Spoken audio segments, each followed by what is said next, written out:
Pwede mong speculate na ang purpose ng pagpunta nila doon ay, uy, palayain nyo na yan si Zaldi, huwag nyo talagang huliin dahil patay kami dyan. O baka gaganon ang ginawa, hindi natin alam. Pero ang malaking issue po na dapat hindi makalimutan ng ating mga kababayan attorney ay ito pong issue ng malawakang korupsyon na una nang nadiskubre pero tila pinapatahimik yung issue. Batay po sa mga recent developments, yung isa sa mga undersecretary ng DPWH na kabilang sa mga inakusahan nga na nasa likod nitong korupsyon, handa raw magbigay ng 1 billion pesos na restitution. Ano po ang masasabi niyo po dyan? Maari bang sinadya yun na ganun yung kwento para maipamukha, may big fish dito sa aming mga nahuli kasi ganito yung pera na isosole, attorney? Parang palengke, may tawad. Bossing, ayaw namin ng tawad kasi ang nakalagay sa batas, pagkakakulong ng napakaraming taon, hindi pagsoli ng pera. The fact na umamin ka na at nag-offer ka na magsoli ng pera, ay guilty ka. Pero hindi ka pwedeng tumawad sa penalty. Ang penalty ay maraming taong pagkakakulong at pagdurusa. Hindi refund. Ang kapal naman ng mukha mo. Refund lang ang gusto mo, may tawad. Hindi po ganyan gumagana ang batas. Opo. Pero dito naman po sa issue ni dating Congressman Zaldico, kayo po ba'y kontento doon sa paliwanag ni Attorney Claire Castro sa ibig sabihin ng nahuli bilang abogado rin po, Attorney? Palusot naman itong si Claire Castro. Parang tanga tong mga ito, masyadong nagmamadali. They jumped the gun. Hindi pa pala nahuli itong si Zaldico. Ngayon, wala na ulit siya, di ba? Inamin nila na he is free. Wala siya sa detention. Wala siya sa hindi siya hawak. Wala siya sa territory ng Czech Republic, o di ba? Hindi siya hawak ng sinasabi nilang nakahuli sa kanya. Therefore, malaya siya kung ano-anong palusot. Wala. Pinapaasa lang tayo itong mga ito. Halimbawa, kinasuhan nila si Romualdez ngayon. Okay, fine. O, hindi natin alam kung anong twist niyan. Itong si Zaldico, sabi nahuli. May twist pala, hindi pala nahuli. Itong mga sasabihang kakasuhan, ipapakulong, marami na kaming na-solve na mga case dito sa flood control project dahil magre-refund. Diyos ko dahil, hindi yan ang gusto namin. Ang daming twist. Ang daming pinapalaya, ang daming pinapalusot, wala pa rin napapanagot hanggang ngayon. Tingnan natin kung may mapapanagot kasi dire-diretso na ang birada natin kasama na si BBM Huwag natin silang pigilan habang may ginagawa. Pero so far, dissatisfied kami sa mga performance ninyo. Kuno, may pinapanagot pero lahat naman malaya. Wala namang nakukulong. Tapos may tawad pa, refund pa ang gagawin. Diyos ko dahi. Tingnan natin kung anong gagawin ng Ombudsman Remulla dito kay Romualdez kasi may kaso na si Romualdez. Opo, pero dito po sa paliwanag ng gobyerno, sa tingin nyo po, ganito ba talaga kakomplikado ipaliwanag kung ano ang nangyari kay dating Congressman Zaldico doon sa Czech Republic? Meron tayong embahada po doon. Hindi po ba kayang maipaliwanag ng dire-diretso? Kasi parang may pinipigilan silang mga terminal. Halimbawa, kahapon, 3 beses na tinanong kung malaya na ba itong si Congressman Zaldico. Napakarami nilang pasikot-sikot pero kalaunan ay aamin din naman na malaya. Hindi ba kayang na maipaliwanag ito yung nangyari? Tapos meron pa silang marami pa silang, di ko alam kung bakit ginagawa nilang komplikado po, attorney. Kapag nagkamali ka kasi sa una, madali lang naman magsabi ng totoo. Kung sabihin mong nagkamali ka sa una, di sabihin mo yung totoo na nagkamali ka. Itong gobyerno kasi na ito ayaw umamin ng pagkakamali. Noong umpisa kasi halata naman na naunahan nila, masyado silang excited. In-announce nila na nahuli na. Pero hindi pa pala totoong nahuli. Naharang lang pala doon sa border pero pinalaya rin. At yung mga in-enforce na batas ay hindi naman batas ng Pilipinas o international law. Parang border laws lang. So nakalaya rin siya kaagad. So they jumped the gun. Pagdating sa news, sabi nila nahuli na, nagkamali sila doon. Pero nung nadiscover na hindi pala ganun ang istorya at iba pala ang kalagayan, dapat aminin nila. Yun naman talaga katotohanan nung tinanong sila, malaya ba si Zaldico ngayon?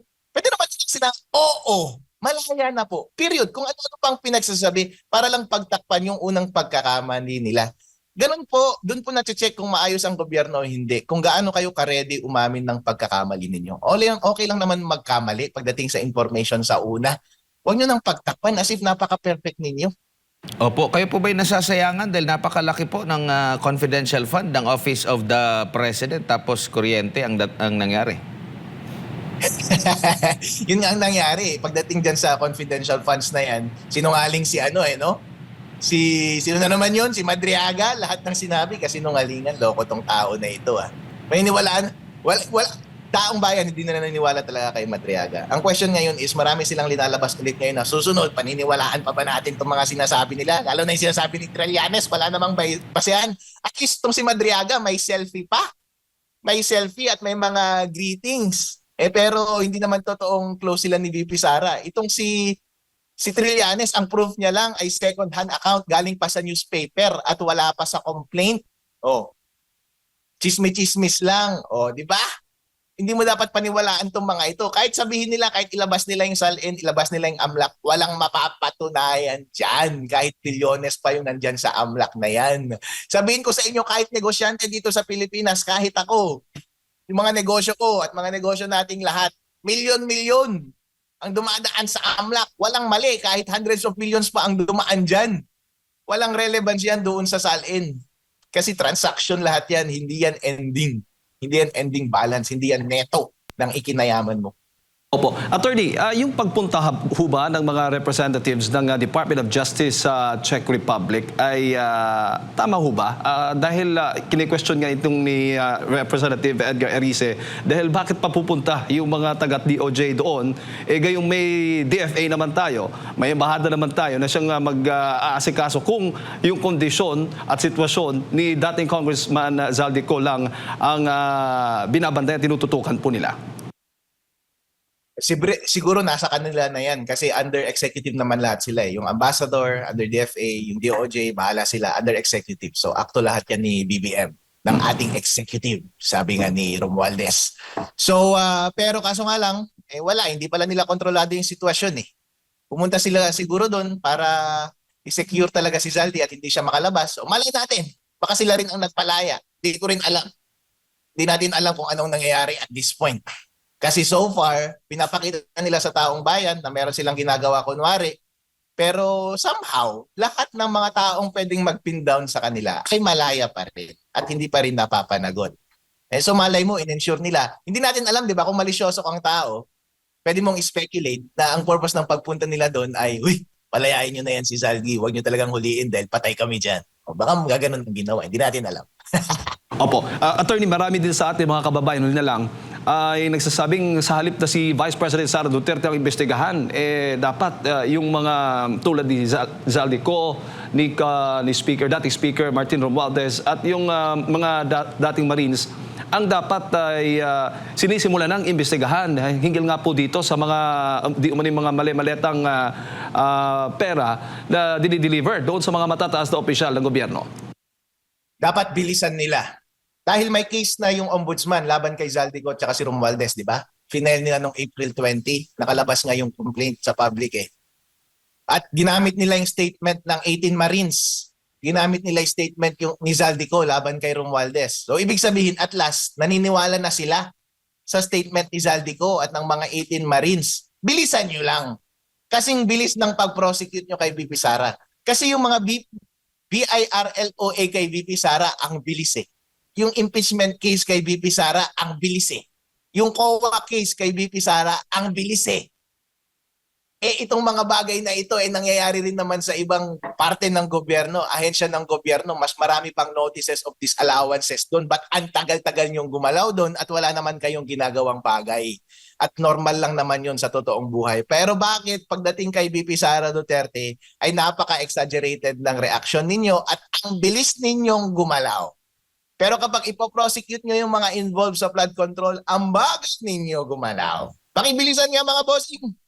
At saka i-cover nyo rin katulad ng pag-cover ninyo sa VP Sara impeachment. Kasi dyan sa impeachment sa Committee on Justice, meron pang professional media dyan Meron pa kayong production na maayos Meron pa kayong audiovisual support Pero pag dito kay Boying Remulla complaint, lahat confidential daw, dapat bawal ilabas. Wag ganoon. Dapat fair tayo sa lahat. Hindi pwede. Lagot kayong lahat. Kapag nakalusot si Sara bilang presidente, lahat kayong mga nasa Committee on Justice, alam ninyong mali ang ginagawa ninyo Ombudsman Remulla, alam mong nagkukulang ka sa trabaho mo, ah. At kayong mga nasa BIR, mag-ingat kayo sa ginagawa nyo. Kaya yun ang sinasabi ko kay President Bongbong Marcos. Mag-ingat ka sa ginagawa mo, BBM. Kasi itong mga ginagawa mo ngayon ay hindi tama. Paano kapag naging presidente si VP Sara Duterte? Lalo na't ang taong bayan ngayon ay ang sentimiento ay hindi nila gusto yung ginagawa mo kay VP Sara Duterte. Ano na lang ang gagawin nila sa'yo? Huwag mong kalimutan yung ginawa nila sa tatay mo. Dahil yung mga ginagawa mo ngayon, halos katumbas na.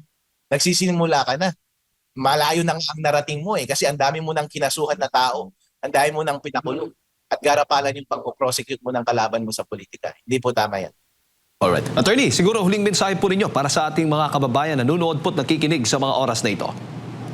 Patuloy po tayong magbantay sa nangyayari sa ating gobyerno ngayon. Huwag tayong pumayag na baluktutin nila ang batas para i-persecute yung mga taong gusto nating mamuno sa ating bayan. At huwag nating silang pababayaan na makakatakas sila sa kanilang ginawang pagnanakaw sa atin. Panahon na po na maglagay tayo ng maayos na presidente sa Pilipinas na malakas